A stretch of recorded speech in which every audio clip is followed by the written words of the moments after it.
The USS Dwight D. Eisenhower, the Mighty Ike, named for the accomplished war general and our 34th president, the nuclear-powered aircraft carrier is a floating colossus. It's a city in itself. And for a few days, Fox 17 photographer Eric Brefka and I joined the population. But before we ventured out for our offshore trip, we got a glimpse of how the Navy operates on solid ground. Welcome to Naval Station Norfolk. On the world's largest naval base, there's always something happening. Everywhere you look, ships, people, helicopters, airplanes, and of course, aircraft carriers. That's the USS George Washington, and it's a good example of a ship's life cycle because right now, it's about halfway through its life. At that point, the Navy will replace the nuclear reactors and the ship can typically stay in commission for 50 years. Right now, actually, the USS Gerald Ford is about to be commissioned, which means it will run until about 2067, and that means likely the last captain of the USS Gerald Ford probably hasn't even been born yet.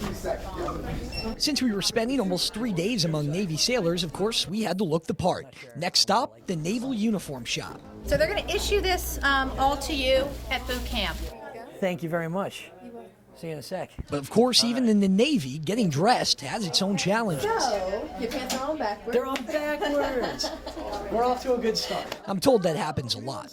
After that little mishap, we tried on 3 naval-issued uniforms. The jumpers, nicknamed the Cracker Jacks, the naval work uniforms, ones they call blueberries for obvious reasons, and the coveralls, which we would be wearing aboard the Ike. But as our command officer reminded us, these uniforms are much more than just clothing. This is an honor to wear this, because this is the uniform that people have served in, fought in, died in for their country, and so you're getting that opportunity to walk in their shoes. And what an honor it was. Next, we were shuffled off to a cavernous airplane hangar where aerospace company Lockheed Martin had set up a simulator for their newest line of stealth fighter jets, the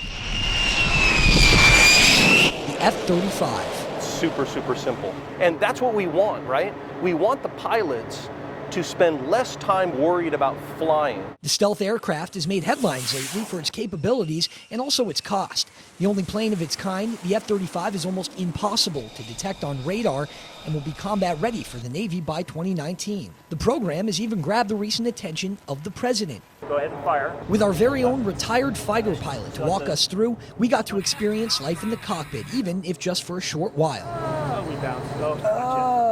Got me. A very short while in my case. I'm not going to quit my day job.